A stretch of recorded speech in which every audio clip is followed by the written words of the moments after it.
નમસ્કાર દોસ્તો, જય હિન્દ દોસ્તો।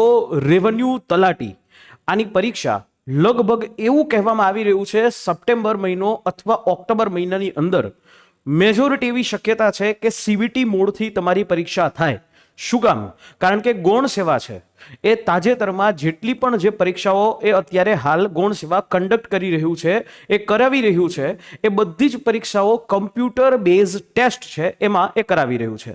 એ પછી જુનિયર નિરીક્ષક હોય કે પછી બીજી કોઈ પણ એ ભરતી હોય, આ બધી પરીક્ષાઓ ગૌણ સેવાએ જ્યાં ઘણા બધા લોકો હોય છે તો એમને આ કમ્પ્યુટર બેઝ ટેસ્ટ છે આ પરીક્ષા લેવામાં આવી રહી છે। તો ત્યારે જે જૂના અનુભવોના આધારે આપણે એક વસ્તુ તો ખાસ કહેવી કે રેવન્યુ તલાટીની પરીક્ષામાં એ જ વ્યક્તિ ફાવશે કે જેમની પાસે સ્માર્ટ સ્ટ્રેટેજી હશે, અને એ સ્માર્ટ સ્ટ્રેટેજીની અંદર જે લોકોએ પરફેક્ટ રીતે વાંચ્યું હશે, સ્માર્ટ સ્ટ્રેટેજીથી તમામ ટોપિક્સ પૂરા કર્યા હશે, એવા જ લોકો એ રેવન્યુ તલાટીની પરીક્ષા છે એ પાસ કરી શકશે।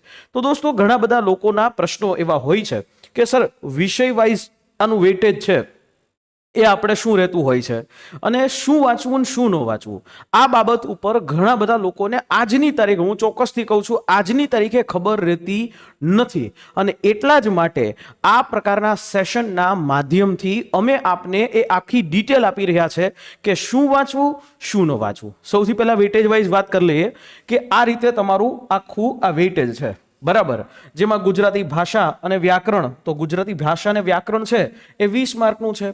અંગ્રેજી ભાષા અને વ્યાકરણ એટલે ઇંગ્લિશ લેંગ્વેજ છે, ઇંગ્લિશ ગ્રામર એ 20 માર્કનું।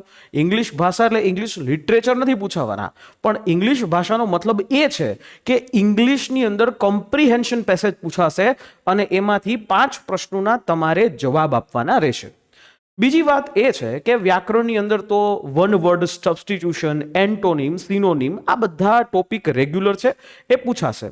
જમ્બલ વર્ડ, પછી active voice, passive voice, direct, indirect એ તો પૂછાશે જ। પછી આવ્યું અહીંયા રાજ્ય વ્યવસ્થા, બંધારણ, જાહેર વ્યવસ્થા અને અર્થશાસ્ત્ર, આ ત્રણેયના ટોપિકના 30 માર્ક, એટલે એમ કહી શકાય કે બંધારણમાંથી 10 માર્ક હશે, અને એવી જ રીતે તમારે જાહેર વહીવટમાંથી તમારા 10 માર્ક હશે, એવી જ રીતે તમારે ઇકોનોમીમાંથી પણ 10 માર્ક તમારા હશે। રેડી? 10-10 માર્ક તમારે મગજમાં યાદ રાખવા। પછી ઇતિહાસ, ભૂગોળ અને સાંસ્કૃતિક વારસો, તો એમાં એ જ રીતે 30 માર્ક છે। 10 માર્કનું ઇતિહાસ એટલે 10 પ્રશ્નો છે ઇતિહાસના, 10 પ્રશ્નો માનીએ કે ભૂગોળના હશે। ભૂગોળની અંદર ભારતનું અને ગુજરાતનું ભૂગોળ, ભૌતિક ભૂગોળ અને સામાજિક અને આર્થિક ભૂગોળ, આ 4 ટોપિક કહેવાય। અને સાંસ્કૃતિક વારસોમાં ભારતનો અને ગુજરાતનો આ બંને આપે, તો 10 માર્ક આના, આવી રીતે 30 માર્ક થશે। રહી વાત આખી પર્યાવરણની, તો એવું લાગી રહ્યું છે કે 15 પ્રશ્નો છે પર્યાવરણ આસપાસ, અથવા અહીંયા 10 પ્રશ્નો પર્યાવરણ અને 20 પ્રશ્નો વૈજ્ઞાનિક અને ટેકનોલોજી, વિજ્ઞાન અને ટેકનોલોજી, સાયન્સ અને ટેકનોલોજીના પૂછાશે। એટલે એમાં માનીએ 15 અથવા તો 10 માર્ક છે એ અહીંયા તમને એ લઈ શકે, અને આવી રીતે તમારો 30 માર્કનો એક આખો વિષય છે એ આ કરે। રહી વાત કરંટ અફેર્સ અને રીઝનિંગ વિથ કરંટ અફેર્સ, આવા ટોપિક છે, અને આમાં તમારા 30 માર્ક એ અહીંયા અટેમ્પ્ટ થશે। તો આ સાથે મેથ્સ અને રીઝનિંગ બેયના કમ્બાઈન થઈ અને 40 માર્ક છે, એટલે આપણે એમ કહીએ કે 20 માર્કનું મેથ્સ પૂછાશે અને 20 માર્કનું જે છે એ રીઝનિંગ પૂછાય। એટલે આવી રીતે તમારું આખું વિષયવાર વેઇટેજ હશે। હવે આ વિષયવાર વેઇટેજની અંદર તમારી પરીક્ષાને તમે એમ માનીને ચાલો કે લગભગ સપ્ટેમ્બર મહિનોથી લઈ, લગભગ સપ્ટેમ્બર મહિનો છે એ ત્યાંથી લઈ અથવા તો ઓક્ટોબર મહિનો છે, આ સમયમાં તમારી પરીક્ષા મેજોરિટી શક્યતા છે હાલ સીબીટી મોડથી થઈ શકે। શું કામ કહું છું? કારણ કે અત્યારનો હાલનો આ લોકોનો જે ટ્રેન્ડ બન્યો છે એ ટ્રેન્ડ પ્રમાણે આ રીતે આ લોકો પરીક્ષા લઈ શકે એવી શક્યતા છે। હવે શું વાંચવું ને શું ન વાંચવું, તો આની ઉપર એની આ વિડીયો બન્યો એની પહેલા પણ લક્ષ્યમ એકેડેમીની યુટ્યુબ ચેનલના માધ્યમથી આપણે તમને લોકોને બુક લિસ્ટ પણ આપ્યું હતું, અને બુક લિસ્ટની અંદર આપણે પર્ટિક્યુલર આખી બુક્સ કે ભાઈ આ પ્રકારની વસ્તુ એ કરાય। સૌથી પહેલા તમારી તૈયારી હંમેશા, હજી પણ સમય છે, અને જો તમે GCERT અથવા તો જો તમે NCERT વાંચો છો તો એ GCERT અથવા NCERT વાંચી લેવી, અને એ GCERT અથવા NCERT નો મતલબ થશે શું થશે તો કે GCERT અને NCERT તમારું બેઝ થશે. એટલે એમ જોવા જાવ, બરાબર છે. પાછું અહીંયા કેવું છે કે આ આખી પરીક્ષા જે પ્રિલિમ પરીક્ષા છે એના માટે તમને 3 કલાકનો સમય આપવામાં આવશે. લગભગ 4.5 લાખ લોકો કરતા પણ વધારે લોકો આ પરીક્ષા અપ્લાય કરવાના છે, આપવાના છે.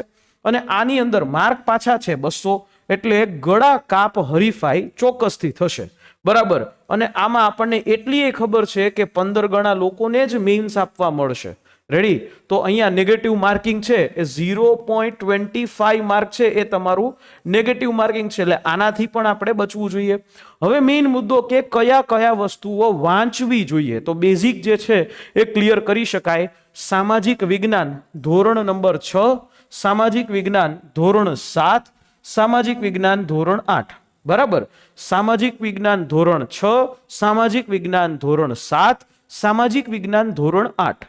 હવે એમાંય પાછા પ્રશ્નો છે, સાહેબ કયા ચેપ્ટર વાંચવા? આખી જ વાંચવી, આખી જ વાંચવી. અને સાથે એનું જે સ્વાધ્યાય હશે, દરેક ચેપ્ટરની પાસે એક સ્વાધ્યાય નામનો એક ટોપિક હશે. એ સ્વાધ્યાય નામનો ટોપિક છે ને, એ તમારે ખાસ રીતે કરવો પડશે. સ્વાધ્યાય દરેક લોકોએ કરવું ખરી, બરાબર. આવી જ રીતે ધોરણ 9 અને ધોરણ 10 આના લેવલનું તમે આ બેઝિક ક્લિયર કરી લ્યો, બરાબર. આની શરૂઆત જ અહીંથી થાય. પછી જે છે તમે ગુજરાતી લેંગ્વેજ છે તો એમાં આ બુક લઈ શકો છો, બરાબર. વ્યાકરણ વિહારની પુસ્તક લઈ શકો. ઇંગ્લિશ ગ્રામરની અંદર તમારે આ અરિહંતની પબ્લિકેશનની SC ગુપ્તા છે, તો આ પુસ્તક સારું છે. અહીંયા આ લોકોએ કોઈએ મને પૈસા નથી આપ્યા, પણ હું ગુજરાતના માર્કેટની અંદર રિસર્ચ કરીને બેઠો છું, અને એમાંથી વિદ્યાર્થીઓને, ઉમેદવારોને કયા પુસ્તકો વાંચવા, કયા પુસ્તકો લેવલ વાળા છે. કારણ કે આજે માર્કેટમાં તમને દરેક લોકો એમ કહેશે કે અમારા પુસ્તકો વાંચી અને તમે પાસ થઈ શકો, અમારા પુસ્તકો વાંચીને તમે આમ થઈ શકો. પણ સત્યતા હંમેશા એનાથી અલગ હોય છે. એ સત્યતાને સાથે લઈ અને આપણે આ બુક જો આ ન વાંચી હોય તો આ પણ તમે વાંચી શકો, જેમાં તમારા ગ્રામરના રૂલ્સ છે એ ક્લિયર થઈ જાય. ઓકે. એના પછી જો વાત કરીએ બંધારણ, પોલિટી, પબ્લિક એડમિનિસ્ટ્રેશન અને ઇકોનોમિક્સ, તો પોલિટી માટે આ પુસ્તક તમે લઈ શકો છો, રાજ્ય વ્યવસ્થા બંધારણ. ઇકોનોમિક્સ છે તો એના માટે તમારે યુવા ઉપનિષદની પુસ્તક તમે લઈ શકો છો, અથવા તો શહેજાદ કાઝી સાહેબ છે એમનું પુસ્તક પણ સારી રીતે એ ચાલે છે, અને એ પુસ્તક પણ લઈ શકો છો. હવે વાત હિસ્ટ્રી, જિયોગ્રાફી અને કલ્ચર. હવે જો હિસ્ટ્રી માટે તમે આમાં સાંસ્કૃતિક વારસો ભારતનો અને ગુજરાતનો, તો આ પુસ્તક લઈ શકો છો. હવે ઇતિહાસ માટે તમે આ 2 પુસ્તકો લઈ શકો છો. આ પુસ્તકોથી તમારો ઇતિહાસનો એક એક પ્રશ્ન એની અંદર કવર ચોક્કસથી થઈ શકશે. બીજી વાત, ભૂગોળ ઉપર વાત કરું તો ભૂગોળ માટે તમે આ બુક લઈ શકો છો. ગુજરાતની ભૂગોળ પણ તમે લઈ શકો છો. તો ભૂગોળની અંદર તમારે આટલી વસ્તુઓ કરવી પડશે, બરાબર. ભૂગોળની અંદર હજી એક બુક આવે છે ભૌતિક ભૂગોળ, તો ભૌતિક ભૂગોળ જે છે એ પણ તમારે લઈ લેવી પડશે. આ પુસ્તક એવા છે કે વસાવશો તો તમને હંમેશા કામ લાગશે. તો મારી રિકમેન્ડેશન એ હશે કે બીજી જગ્યાએ ડાફોડિયા મારવા કરતા તમે આ પુસ્તકો લો, આ પુસ્તકોને તમે જુઓ, આ પુસ્તકો માટે તમે કામ કરો, તો ચોક્કસથી 110% તમને અહીંયા રિઝલ્ટ મળે અને મળે જ. રેડી? હજી વાત કરીએ તો એન્વાયરમેન્ટ સાયન્સ એન્ડ ટેકનોલોજી, આ પુસ્તકો માટે, આના માટે કંઈ, તો કે આ 2 પુસ્તકો છે, એન્વાયરમેન્ટ અને સાયન્સ એન્ડ ટેકનોલોજી. એના માટે તમે આવા 2 પુસ્તકો છે એ વ્યવસ્થિત રીતે એ વાંચી શકો છો, બરાબર. અને કરંટ અફેર્સ છે એના માટે હાલ જો તમને સમય મળે તો ડેઈલી કોઈ પણ યુટ્યુબ ચેનલના માધ્યમથી, અને અમે દર વીકના અંતે એક આખા વીકનું કરંટ અફેર્સ તમને કરાવી રહ્યા છીએ, તો એનો પણ તમે લાભ લઈ શકો છો, બરાબર. આશા રાખીએ આ વસ્તુ સમજાઈ હશે. આ વિડીયો બનાવવાનો ઉદ્દેશ્ય મારો એટલો જ છે કે માર્કેટની અંદર ઘણા બધા પુસ્તકો અવેલેબલ છે, પણ એ પુસ્તકોમાંથી કયા પુસ્તકો સારા, એના ઉપર કયા પુસ્તકો વાંચો તો તમને રિઝલ્ટ મળી શકે, એવું કયા પુસ્તકો છે જેનાથી તમને રિઝલ્ટ મળી શકે તો ચોક્કસથી આ પુસ્તકો તમે જોઈ શકો છો. પરંતુ આ સીધી વાંચવાથી તમને સમજણ નહીં પડે. આના માટે તમને કોઈ પણ વ્યક્તિઓની હેલ્પ જોશે અને એના માટે રેવન્યુ તલાટીની પ્રિલિમ સ્પેશિયલ બેચ છે એ આપણી પાસે છે, જેમાં તમારી બધી જ વસ્તુઓ તમને ટુ ધ પોઈન્ટ વ્યવસ્થિત રીતે મોક ટેસ્ટની સાથે તૈયારી કરાવવામાં આવશે. અને આ બધી ટેસ્ટો જે છે અને બધી જ વસ્તુ તમને માત્ર 2499 રૂપિયામાં મળે છે. પણ તમને અહીંયા પણ ડિસ્કાઉન્ટ મળે છે. ડિસ્કાઉન્ટ માટે એક કૂપન કોડ માંગવો પડશે અને એ કૂપન કોડ માટે તમે આ હેલ્પલાઇન નંબર છે એમાં કોલ કરી અને કૂપન કોડ છે માંગી શકો છો અને વધારે ડિટેલ્સ છે લઈ શકો છો. જો તમે એવું ઈચ્છો છો કે મારે રેવન્યુ તલાટીની સાથે સાથે આવનારી સીસી ગ્રુપ A B બધી પરીક્ષાઓ અને એની સાથે સાથે પ્રિલિમ અને મેન્સ આ બધું જ ટૂંકમાં કમ્પ્લીટ આવનારા 1 વર્ષની અંદર હું તૈયારી કરવા માંગુ છું, એ તૈયારી કરીને હું મારું રિઝલ્ટ સિક્યોર કરવા માંગુ છું, તો તમે ચોક્કસથી આ બેચની અંદર તમે જોડાઈ શકો છો. આમાં પણ તમારે ડિસ્કાઉન્ટ કૂપન કોડ મળી શકશે, પણ એના માટે તમારે એ ડિસ્કાઉન્ટ માટે કૂપન કોડ એ આપવાનો રહેશે. અને એ કૂપન કોડ માટે તમે અહીંયા જે છે હેલ્પલાઇન નંબર ઉપર કોલ જે છે કરી અને કૂપન કોડ તમે મેળવી શકશો. આશા રાખીએ આ માહિતી સમજાઈ હશે, કંઈક ઇન્ફોર્મેટિવ ચોક્કસથી લાગ્યું હશે. અને તેમ છતાં કાંઈ પણ પ્રશ્ન છે તો હેલ્પલાઇન નંબર તમારા માટે ખુલ્લા જ છે.